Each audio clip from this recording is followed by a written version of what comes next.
Desafortunadamente se tenía que haber prendido hace un rato.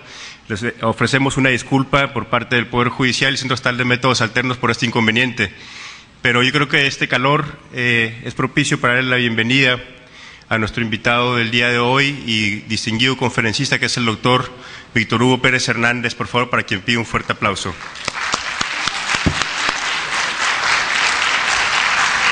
Si quieres,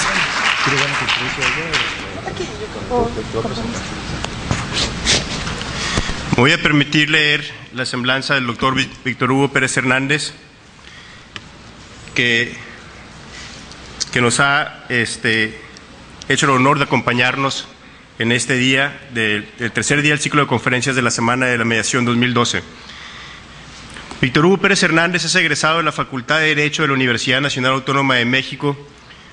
Realizó estudios de maestría en la División de Estudios de Posgrado de la propia institución y de doctorado en el Washington College of Law de la American University en Washington, D.C., así como en la Universidad Nacional de Educación a Distancia de España, UNED.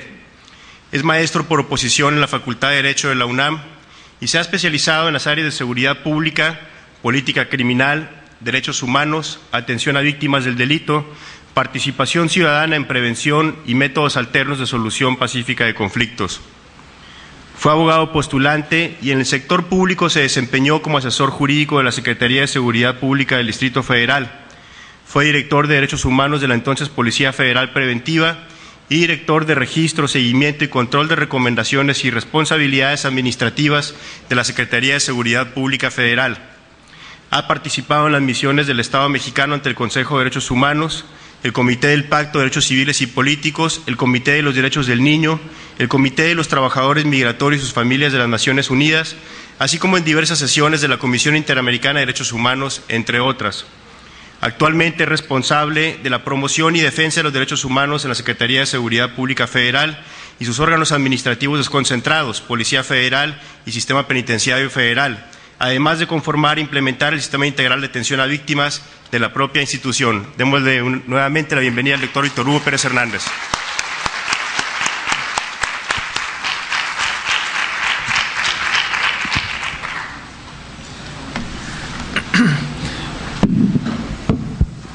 Muy buenas tardes a todas y a todos.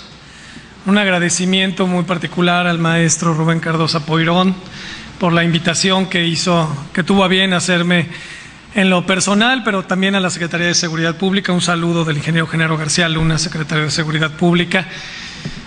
Y por favor transmitirle de nuestra parte al Consejo de la Judicatura y a la presidenta también nuestro agradecimiento por la invitación. Miren ustedes, vamos a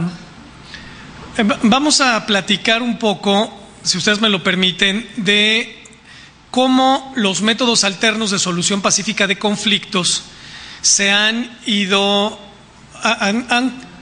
llegado a ser parte esencial en las políticas públicas de prevención del delito y de combate a la delincuencia. Como ustedes saben, me voy a pasar para acá.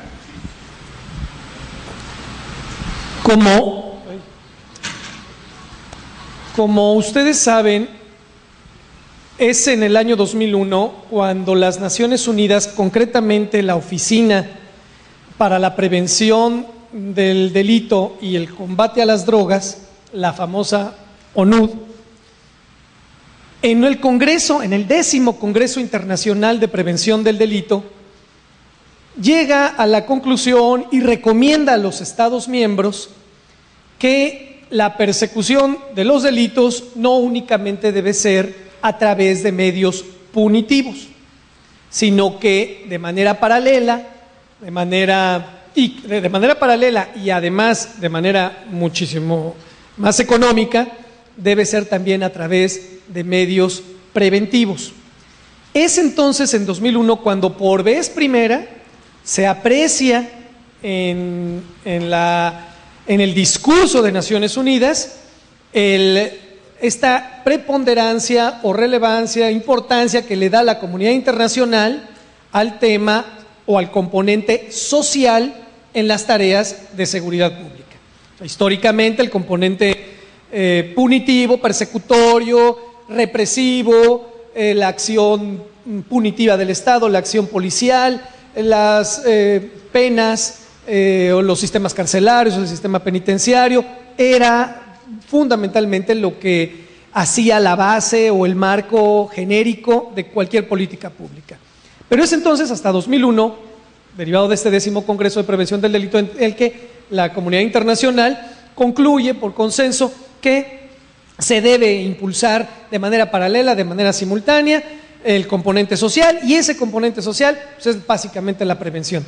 Y la prevención del delito, bueno, pues va a tener también una serie de componentes. Ahí en ese congreso, si luego ustedes tienen oportunidad de entrar a Google y buscar las conclusiones de ese 10º congreso, bueno, pues ahí les va a aparecer que ya entonces se cambiaba el paradigma que históricamente se había manejado con antelación de prevención primaria, secundaria y terciaria. La prevención primaria, que era, pues, o sea, una era la prevención que se hacía con la comunidad, otra la prevención que se hacía en el sistema penitenciario y otra era propiamente la disuasiva por parte de la policía, que no dejaban de ser, no precisamente componentes policiales, seguían siendo componentes policiales.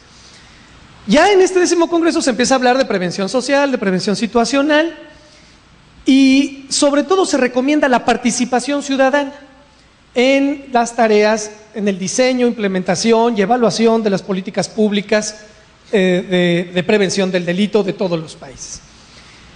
Es decir, se llega a la conclusión de que es más barato, es más económico prevenir el delito que combatirlo, número uno. Dos, que la autoridad debe ir de la mano con la sociedad civil, con las organizaciones de la sociedad civil especializadas, para los efectos de tener un diseño de política pública más acorde a la realidad, de mayor proximidad con la ciudadanía, de mayor protección para la comunidad.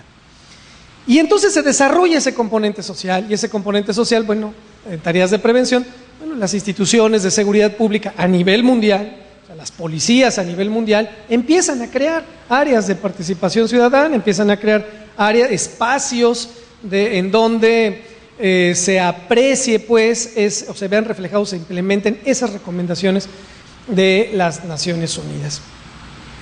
Posteriormente, bueno, ese componente va a estar conformado fundamentalmente por propiamente las áreas de prevención, sí, pero también por las áreas de derechos humanos, por las áreas de atención a víctimas del delito, y por las áreas de participación ciudadana, mecanismos para apoyar y estimular la participación de las ONGs o de las organizaciones de la sociedad civil, apoyos inclusive públicos, económicos, para que aporten estas instituciones, aporte la sociedad civil a estas instituciones su expertise en la materia, y por supuesto espacios donde los métodos alternos de solución pacífica de conflictos van a tener cabida a partir de la institucionalización de la cultura por la paz. O sea, históricamente, pues, los medios represivos del Estado, pues, obviamente las Fuerzas Armadas, las instituciones de seguridad pública, bueno, pues sí, tienen como fin teleológico el restablecimiento de la paz y el orden. Para eso se crearon, para proteger a la comunidad y para salvarla, ¿sí? Pero ya son la última ratio del Estado cuando hay que hacer prevalecer el Estado de Derecho. Entonces se planteaba a inicios de la década pasada, bueno, pues la necesidad de conformar una cultura por la paz y institucionalizarla. ¿Cómo se podía institucionalizar esa cultura por la paz en este tipo de instituciones, este tipo de dependencias que históricamente estuvieron y han estado diseñadas para el ejercicio legítimo de la fuerza o para el restablecimiento de la paz y del orden a través del ejercicio de la fuerza legítima del Estado? Entonces, ¿cómo hacer para que eso, para que de manera paralela en las instituciones de esta naturaleza, de seguridad, pudieran desarrollarse una cultura por la paz? Y miren ustedes que se dice fácil, pero piensen ustedes en la milicia, por ejemplo, piensen ustedes en la naval. Bueno, pues definitivamente no era sencillo. O sea, todos los planes y programas de estudio, todas las áreas administrativas, orgánicas, operativas, siempre históricamente han sido diseñadas o estuvieron pensadas para otro tipo de medios distintos y totalmente antagónicos a, finalmente la finalidad última teleológica, pues sí, era el restablecimiento de la paz y del orden, sí, pero a través de medios violentos. O sea, no deja de ser a través de medios violentos. Entonces, ¿cómo poder incorporar esta situación? Bueno, pues es cuando se voltea a ver a los métodos alternos de solución pacífica de conflictos, particularmente a la mediación, como una forma, una mejor práctica, una mejor manera de institucionalizar esa cultura por la paz. Si ustedes revisan prácticamente todas las convenciones de derechos humanos que el Estado mexicano ha firmado y suscrito en la materia, van a ver ustedes que invariablemente se van a encontrar uno o dos articulitos, una o dos disposiciones que hacen alusión a la cultura por la paz. Naciones Unidas así nació, así se creó, recuerden ustedes, después de la Segunda Guerra Mundial. Fue precisamente pues, derivado del fin de las hostilidades y bueno, se requería entonces un organismo global que rigiera en la materia el desarrollo global a partir de la cultura de la paz. Entonces no nos debe de extrañar que en esta transición hacia la democracia de nuestro país, pero también de las instituciones de seguridad pública, se hubiese incorporado, y también de las instituciones de ejército, de marina, de fuerzas armadas, se hubiesen incorporado áreas sociales.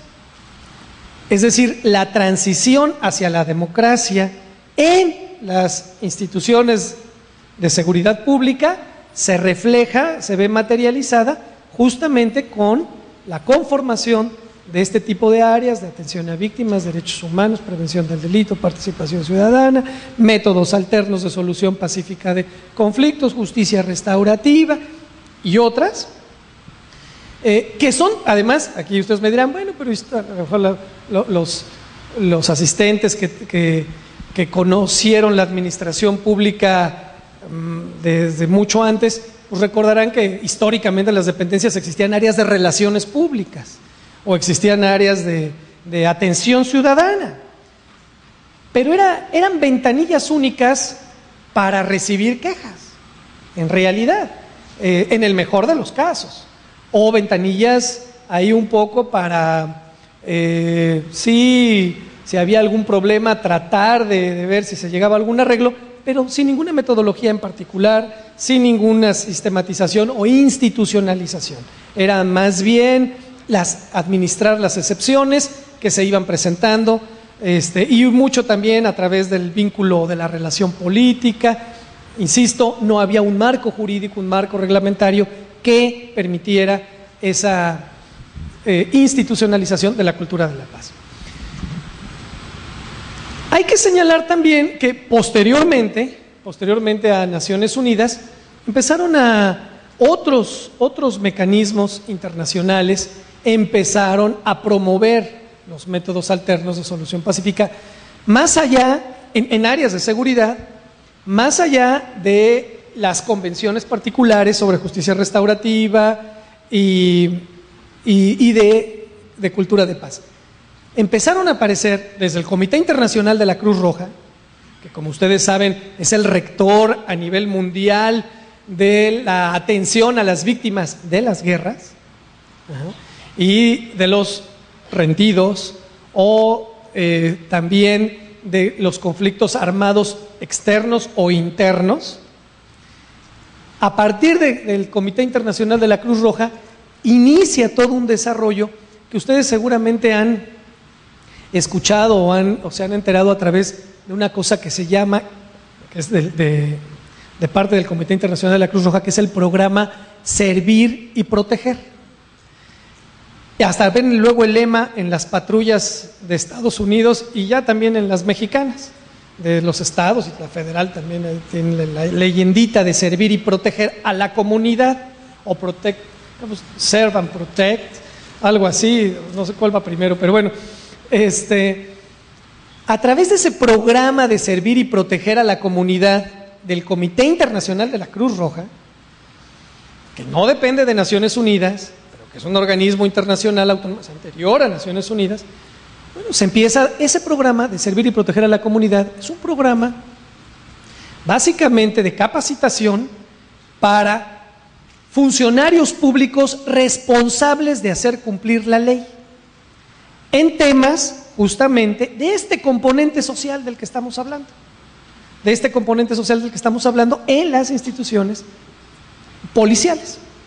Y entonces, si ustedes le dan un repaso al programa de servir y proteger del CICR, que a quien le interese, lo pueden ver también en internet, y si no lo consiguen, pues a través del maestro Rubén Cardoso y del Centro de Métodos Alternos del Estado, podemos hacer llegar una serie de materiales para que, si ustedes tienen interés, los puedan consultar o obsequiárselos, etcétera.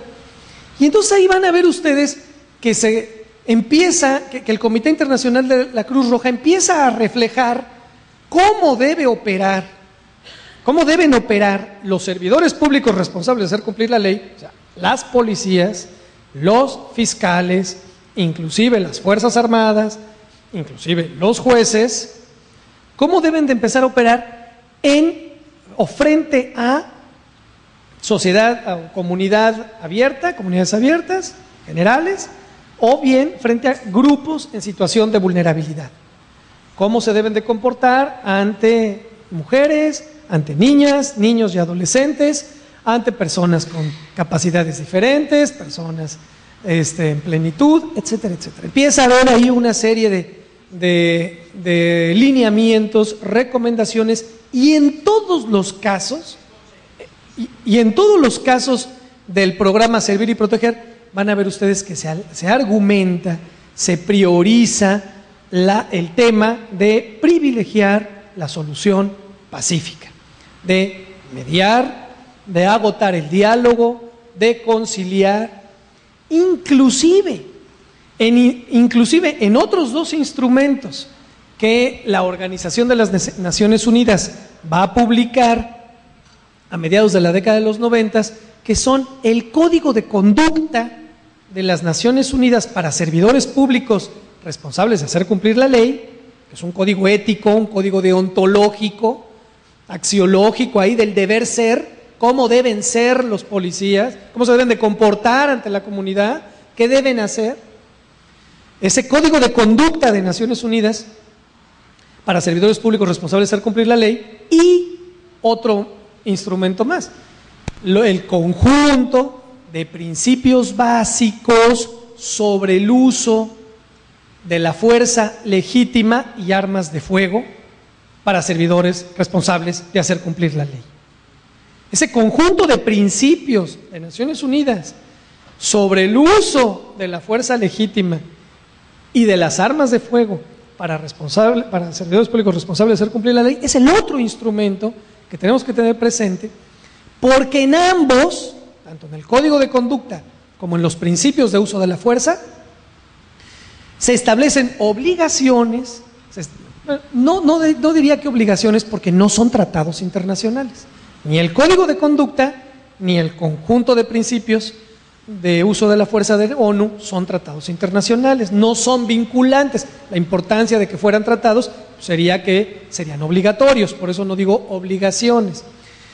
Pero son instrumentos rectores, son instrumentos que establecen directrices que han sido consensuadas por la comunidad internacional, y como han sido consensuadas por la comunidad internacional, y México forma parte de esa comunidad internacional, es miembro de las Naciones Unidas, bueno, pues tendría o tiene que aplicarlos, independientemente de que sean o no tratado, independientemente de que sean o no vinculantes, ¿no? O sea, es una situación también de compromiso de nuestro país en materia de derechos humanos con la comunidad internacional. Bueno, en esos dos instrumentos, tanto el Código de Conducta como el de uso de la fuerza legítima y de las armas de fuego, en ambos se establece que los policías, los servidores responsables, los servidores públicos responsables de ello, deben siempre agotar, privilegiar la solución pacífica y solamente usar el uso de la fuerza cuando todos los demás medios hayan sido insuficientes. Y es un rengloncito, ¿no? Así chiquito. Pero cuando nos dice que el uso de la fuerza o que la persecución del delito o que el comportamiento ético de los policías o de los responsables de hacer cumplir la ley solamente recurrirá a los medios violentos o a la fuerza legítima del Estado cuando todos los demás medios hayan sido insuficientes, se está refiriendo básicamente a los métodos alternos de solución pacífica de conflictos. Se está refiriendo a negociación, se está refiriendo a conciliación, se está refiriendo a mediación, se está refiriendo al diálogo, al alto o disparo. Esa sola frasecita de alto o disparo protege derechos humanos, salvaguarda derechos humanos, ¿no? O sea, si no te detiene, te estoy previniendo, ¿no? Párate, detente, porque si no, entonces sí voy a hacer uso de la fuerza. Claro, también dicen los mismos principios, cuando eso sea posible, pues habrá ocasiones que no sea posible, ¿no? Pues si la policía va a ejecutar una orden de aprehensión, imagínense ustedes, contra un jefe de algún cártel importantísimo y lo reciben con una Barrett calibre 50, una batería antiaérea, pues los policías no van a poder hacer nada, comentábamos hace rato con la maestra Marta. Bueno, recuerdan el caso reciente de la detención del jefe del grupo de los Zetas. Y entonces ustedes recordarán que cuando la Marina se acerca a detenerlo, pues ellos reciben a los elementos de la naval con lanzaproyectiles o lanzacohetes. O sea, ya no bazucas, ya no ametralladoras, ya no bazucas, ¿no? O sea, proyectiles. Bueno, pues evidentemente, pues ahí no había forma de atender los lineamientos de Naciones Unidas, ¿no? De oye, no dispares, entrégate pacíficamente, si no vamos a responder de la misma manera, o en fin. Entonces, bueno, pues las Naciones Unidas está consciente de eso y dice entonces en estos dos instrumentos, siempre y cuando sea posible, ¿no?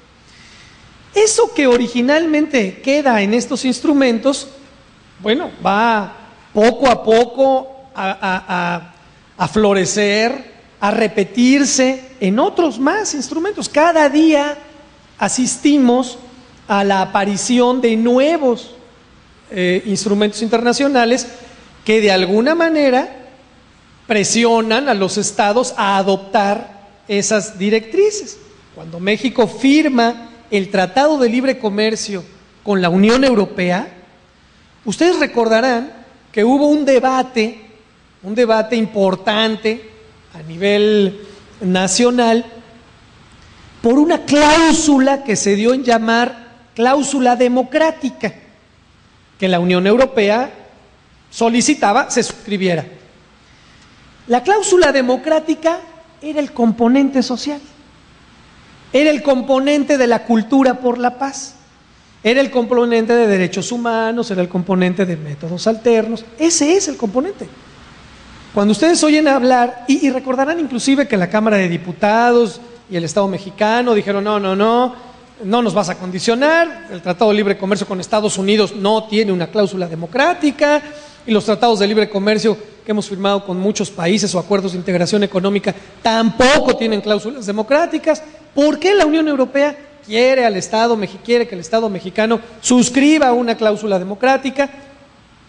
Bueno, los europeos fueron muy firmes y dijeron, si quieres tener libre comercio con Europa o con la Unión o con los países miembros de la Unión Europea, tienes que aceptar la cláusula democrática. Y bueno, pues esa cláusula finalmente, ustedes recordarán, y lo pueden checar también en la hemeroteca y en las noticias de la época, finalmente México termina firmando el Tratado de Libre Comercio y termina aceptando esa cláusula democrática. Y ese es el fundamento, esa cláusula democrática, es el fundamento de nuestros métodos alternos implementados, pues no solo a los temas de comercio exterior, que era el tratado original, sino también a los temas de política pública en materia de seguridad. Y de ahí entonces que ustedes vean que existe un mecanismo de diálogo bilateral México-Unión Europea en materia de derechos humanos y que el eje rector es cultura por la paz. Y vean ustedes que constantemente el Estado mexicano envía misiones a Bruselas a negociar, a rendir informes sobre el cumplimiento a esa cláusula democrática. Y viceversa. El Estado mexicano, bueno, porque lo que sí logró el Estado mexicano cuando aceptó firmar esa cláusula es que también el Estado mexicano pudiera solicitar información a los miembros de la Unión Europea respecto de lo que ellos hacen para dar cumplimiento a esto. Comentábamos también hace rato cómo, con los compañeros del Centro de Mediación, cómo es que a menudo lo que este tipo de instrumentos lo que refleja es que luego la moral para el primer mundo no es la misma que se aplica para el tercer mundo. Y vemos que luego para el primer mundo solamente el tercer mundo viola derechos humanos y el primer mundo no viola derechos humanos, ¿no? Y bueno, pues ahí vean ustedes los casos de Abu Ghraib por parte de los estadounidenses o los casos de Guantánamo por parte también de los estadounidenses, terribles, ¿no? O sea, terroríficos, ¿no? Una cosa así, dices, bueno, y México ha firmado todo y Estados Unidos no ha firmado nada, entonces es vinculante para México todo, no es nada vinculante para Estados Unidos. Entonces, bueno, eso pasa también en los otros instrumentos.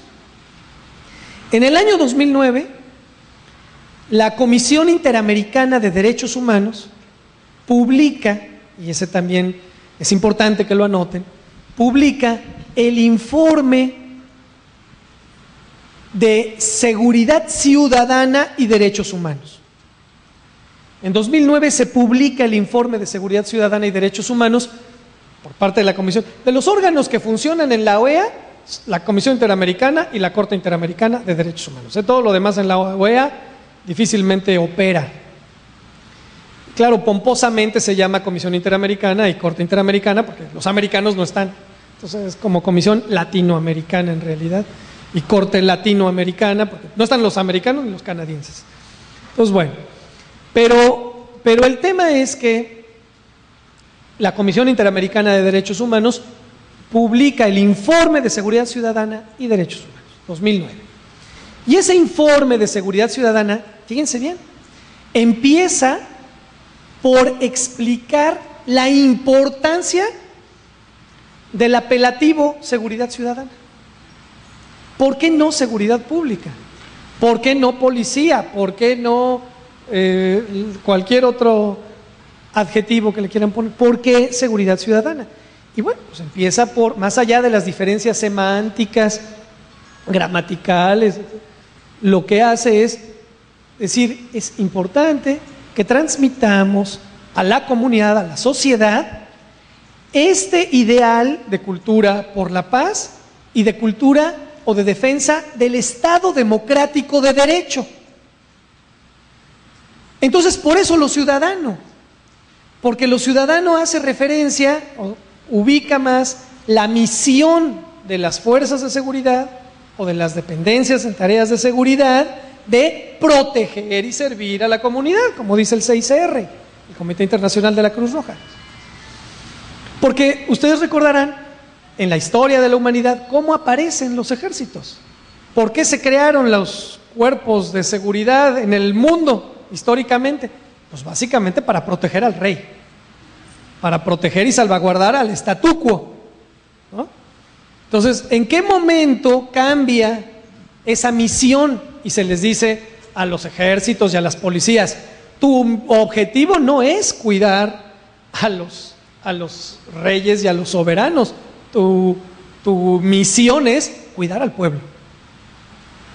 A él te debes, él te paga, tú eres parte de él también, y entonces esta concepción de construir la democracia, de transitar a la democracia, tiene que ver con incluir el enfoque de derechos humanos, el enfoque social, el enfoque de la cultura por la paz en las políticas públicas. Y entonces, algo que a lo mejor parece trivial, como es seguridad ciudadana en vez de seguridad pública, bueno, pues no se vuelve tan trivial, porque pues de lo que se trata es de impulsar cambios ideológicos, enfoques de atención, diseñar políticas prospectivamente, pero ya con ese componente injertado de la cultura por la paz, de la cultura de los derechos humanos, de la cultura de la prevención, de la cultura de la atención del delito, de la atención de las víctimas del delito. Por eso también es tan importante todos los otros métodos de reinserción social del delincuente, en donde especial preponderancia o importancia tiene la justicia restaurativa, donde la comunidad va a diseñar conjuntamente con el sentenciado un método de resocialización, de reintegración, de reinserción, y donde se van a corresponsabilizar pues, los actores principales de su comunidad, ¿no? Los empleadores, las escuelas, la familia, y todos van a diseñar un plan conjunto para resocializar al delincuente. Y entonces hay que hacer todo un proceso de justicia restaurativa y para después de dar paso a la reconstrucción del tejido social. O sea, ¿cómo? No nada más es reinsertar al delincuente, ¿cómo vamos a desagraviar a la sociedad también? ¿Cómo vamos a reconstruir a la sociedad? Bueno, pues entonces es una metodología que en el único método que conocemos y que es el más avanzado y el mejor, pues es el de los métodos alternos de solución pacífica de conflictos. O sea, los de justicia restaurativa, los de mediación principalmente, en tareas de seguridad, ¿no? Y cuando digo tareas de seguridad, bueno, pues ya aquí ya estamos hablando no solo de la prevención del delito, sino también de la reinserción del delincuente y del tratamiento que se le va a dar a ese delincuente para reinsertar. Y toda proporción guardada, pues con los menores en conflicto con la ley, que recordarán que a partir de que México suscribe la Convención de los Derechos del Niño, ratifica, la Convención de los Derechos del Niño de Naciones Unidas en 2005, pues también reforma la Constitución, y al reformar la Constitución, el artículo 18 constitucional, bueno, pues establece que armoniza la Constitución con la Convención de Derechos Humanos y bueno, pues va a acabar estableciendo las bases de un nuevo sistema de justicia penal para adolescentes basado ¿en qué? En la justicia restaurativa, basado en los métodos alternos de solución pacífica, concretamente en la justicia restaurativa. Estamos muy atrasados, no hemos hecho la tarea. Se dijo en la Constitución, se puso ahí en la Constitución, y bueno, de eso a que las leyes de ejecución de sanciones ya lo hayan recogido y ya se esté haciendo, no se ha hecho. Vamos, en México, acuérdense que históricamente en materia de armonización legislativa hay un tortuguismo importante. Y ese tortuguismo, bueno, pues en materia de justicia para adolescentes, pues está más que manifiesto, ¿no? O sea, no ha habido muchos avances y bueno. Pero bueno, pero ya el hecho de que esté en la Constitución y de que México haya suscrito el Tratado Internacional de la Convención de los Derechos del Niño, bueno, pues eso ya perfila qué quiere el Estado mexicano, hacia dónde vamos, ¿no? Acuérdense que la Constitución es nuestro plan de país. Es la nación que queremos, ¿no? Ahí está en la Constitución, son los ideales máximos del pueblo de México. Bueno, pues en materia de justicia para adolescentes lo que queremos es eso, un sistema de justicia basado en la justicia restaurativa, ¿no? En la corresponsabilidad social, en la reconstrucción del tejido social. No el medio punitivo, Acuérdense también en el tema penitenciario, históricamente ha habido dos corrientes ideológicas. la que ven la pena privativa de la libertad, o sea, la cárcel, como un castigo, punto. Es el caso anglosajón. O sea, delinques y es grave y amerita prisión, es un castigo, o sea, se acabó.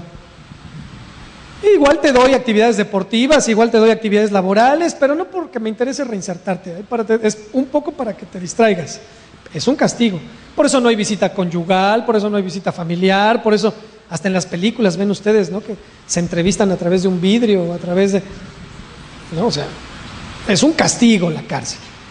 Y hay otra corriente ideológica que habla, pues, de reinsertar, de establecer, de diseñar programas de tratamiento para quien delinquió, y a partir del trabajo, de la educación, a partir del deporte, de las artes, etcétera, de los estímulos por buena conducta y todo, bueno, pues se van resocializando. ¿Funciona o no funciona? No, ese es, casi es individual, no habría que ver en qué casos sí, en qué casos no. Pero bueno, independientemente de esas dos grandes corrientes en materia penitenciaria, lo que sí es que ya con la Convención de los Derechos del Niño y la reforma constitucional al 18, bueno, pues ya se establece que el medio que se debe de utilizar para resocializar debe ser justicia restaurativa, ¿no? O métodos, habla de métodos alternos, mecanismos alternativos, pero pues, el idóneo, el más avanzado, pues es la justicia restaurativa. Ahora, acuérdense también que en materia de uso legítimo de la fuerza, si nos regresamos si revisamos lo que dice el Código de Conducta y también el conjunto de principios de Naciones Unidas sobre uso legítimo de la fuerza, vamos a ver ahí, que además de que nos dice que se deben de privilegiar otras soluciones antes del uso de la fuerza, nos habla de cuáles son los principios que deben regir el uso de la fuerza. ¿Y esos principios cuáles son? Dice, pues primero, principio de necesidad. O sea, no hay otra forma de evitar el uso de la fuerza, es necesaria el uso de la fuerza. Fracasó el diálogo, fracasó la mediación, la negociación, la conciliación. Entonces, solamente que sea necesario.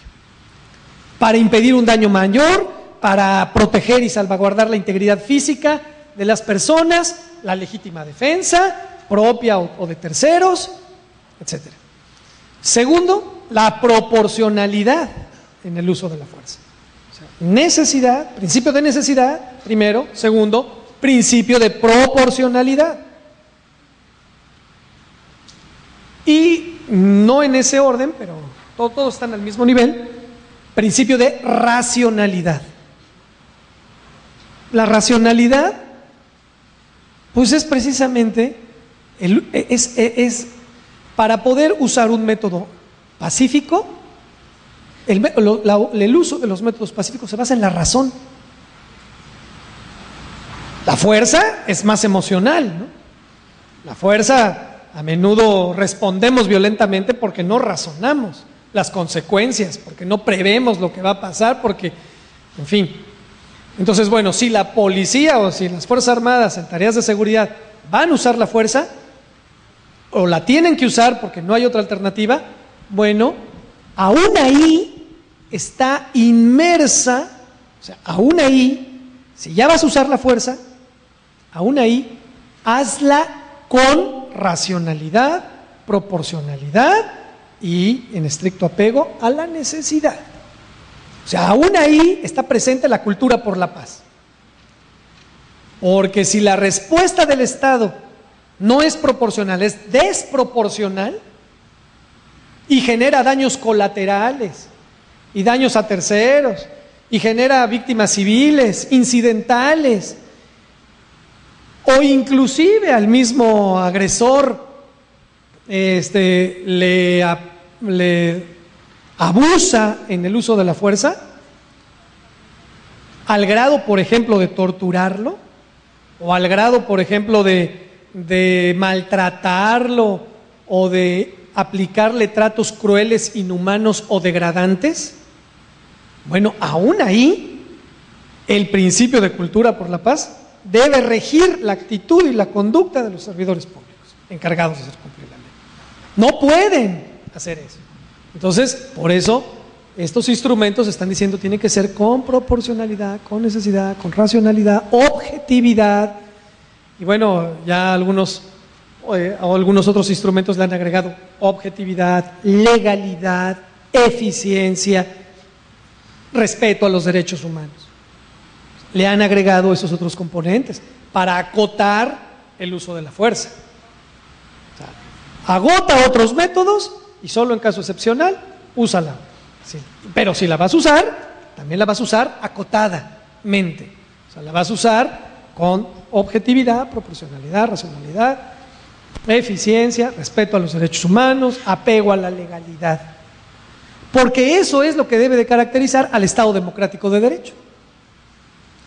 Entonces, vean ustedes cómo la transición hacia la democracia de todos los países, incluido México, también permea o debe permear a las instituciones de seguridad pública o de seguridad ciudadana, diría la Comisión Interamericana de los Derechos Humanos.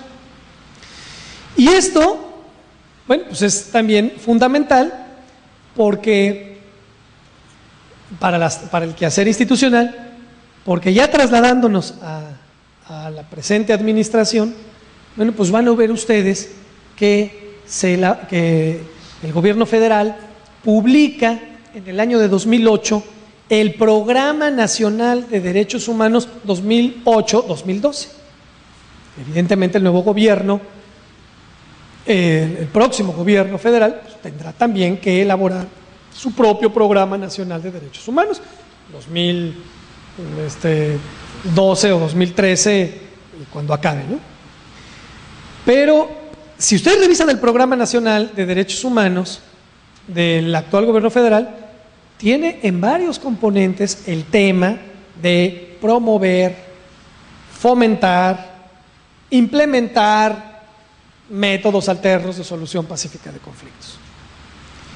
Y gracias a eso, gracias a esa directriz que, bueno, viene a aterrizar lo que dicen los tratados, lo que dice la Constitución, lo que dicen otras leyes, y lo viene a aterrizar ya en una directriz del Ejecutivo Federal a todas las dependencias del gobierno federal. Gracias a eso es que esas áreas que les decía yo al principio, pues han logrado operar incipientemente, y con asesoría, por cierto, y con la asistencia técnica del Estado de Nuevo León y concretamente del Centro de Métodos Alternos de Solución Pacífica de Conflictos. En el caso de Seguridad Pública Federal y de la Policía Federal, los servidores públicos responsables de implementar la mediación, pues se han formado gracias al Centro de Métodos Alternos del Estado de Nuevo León, por ser el Estado de Nuevo León, pues el Estado más avanzado, más moderno en la materia, o de los más avanzados, de los pioneros y de los que más han logrado consolidar esa materia.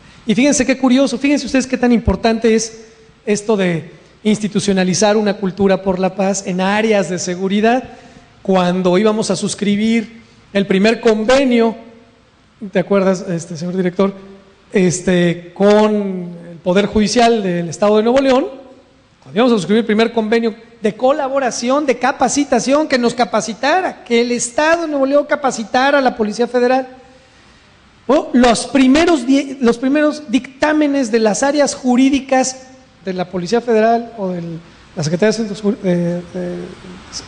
Seguridad Pública decían, no, espérate, a ver, ¿cómo que un Estado va a capacitar a la Federación? Es al revés, la Federación tiene que capacitar a los Estados. ¿Y de dónde dice que así tiene que ser, no? ¿Y por qué? Si a nivel federal no hay nada, no hay ni ley, ni siquiera existe una ley de mediación, ni existe una ley de métodos alternos, ni en los procedimientos federales, o en la mayoría de los procedimientos federales, no está contemplada la mediación. Necesitamos, pues, a los que saben, y los que saben son Nuevo León. Y fueron tremendos debates y postergadas de firmas. Nos tocó ir juntos en ese proceso al señor director del Centro de Mediación de Métodos Alternos de Nuevo León y a su servidor, de sensibilizar, de convencer de que se requería, que no era una cuestión, no era un capricho, no era una cuestión improvisada, se requería metodología, se requería expertise, y esa expertise en nuestro país estaba aquí, y necesitábamos de la asistencia técnica.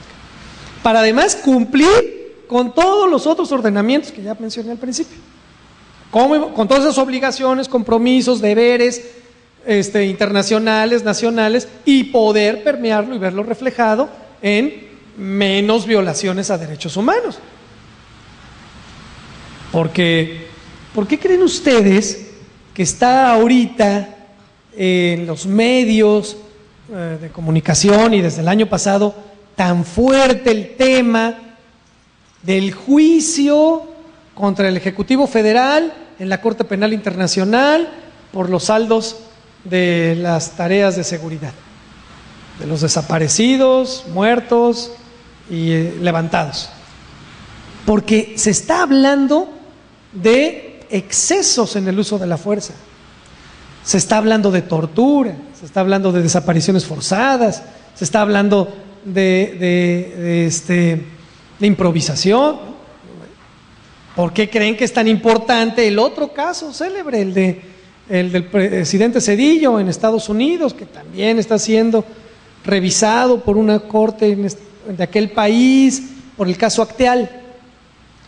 ¿Por qué creen ustedes que es tan importante el tema del expresidente Echeverría cuando tuvo su prisión domiciliaria por su edad, derivado de los hechos violentos del 68 en la Ciudad de México?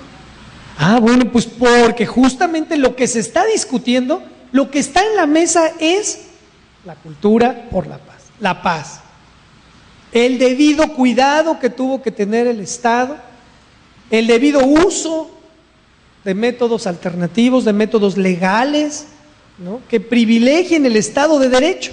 Eso es lo que está en el trasfondo. ¿Qué es lo que están analizando los jueces? Si admiten o no admiten la demanda, si la desechan o no la desechan, si prescribió o no prescribió, si procede o no procede.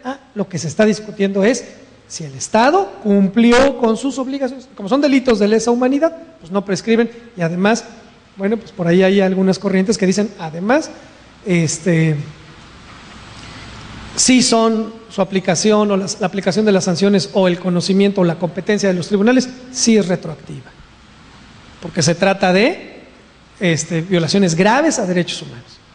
Y entonces vean ustedes cómo los paradigmas históricos de la prescripción, de la gravedad de los ilícitos, de la jurisdicción nacional o extraterritorial, todo eso en un mundo que transita hacia la democracia, están siendo cada vez más abandonados y están prevaleciendo en su lugar otro tipo de situaciones o de criterios jurisprudenciales, criterios legales, criterios de la sociedad civil, en donde se están haciendo valer este tipo de temas. ¿Y todo para qué? Pues para prevenir tanto. Aquí hay que hablar de qué se va a prevenir a través de los métodos alternos. ¿Se previene el delito? Sí, cuando lo cometen los particulares, ¿no?, los actos ilícitos que sancionan las leyes penales. Okay. Pero se previenen también los actos ilícitos de las autoridades, que son las violaciones a derechos humanos. Entonces, se atiende a las víctimas del delito y se atiende a las víctimas del abuso del poder. Atención a víctimas del delito y atención a víctimas de abuso del poder. Es decir, en ambos casos hay una transgresión a la paz, y en ambos casos lo que se procura es sancionar a los responsables de esa transgresión y institucionalizar, reforzar, fortalecer, promover la cultura por la paz, ¿no?, a través de este tipo de instrumentos.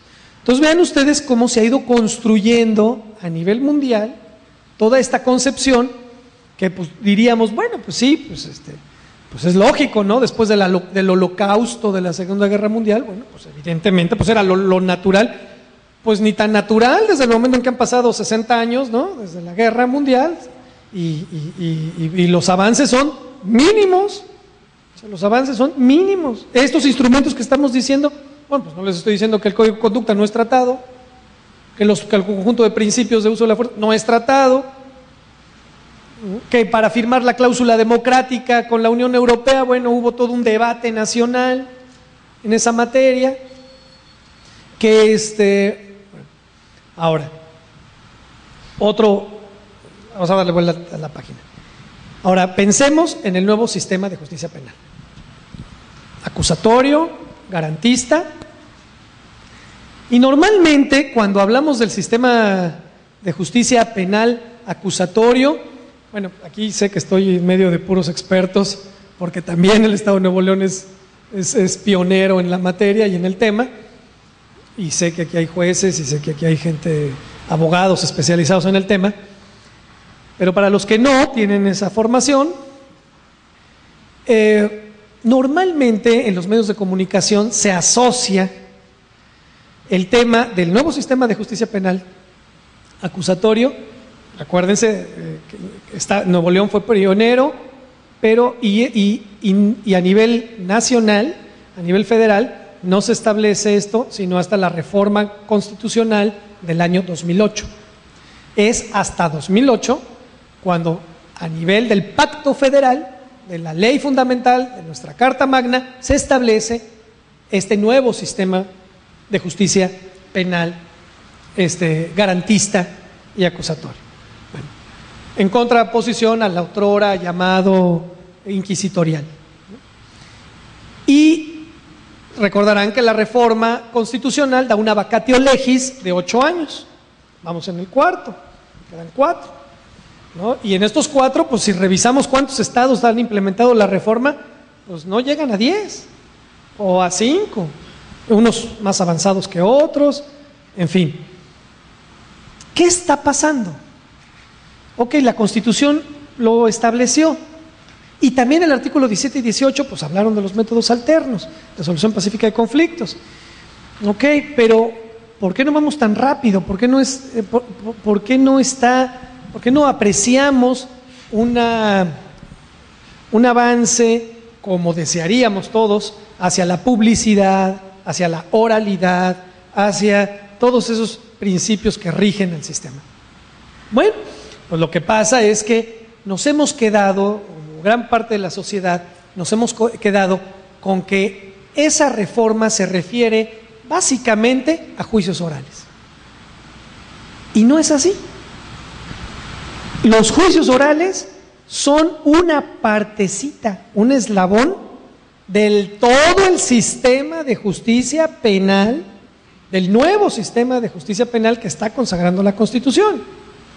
Los juicios orales son una parte. ¿Cuál sería la otra parte? Ustedes recordarán que el nuevo sistema de justicia penal se basa fundamentalmente en las pruebas.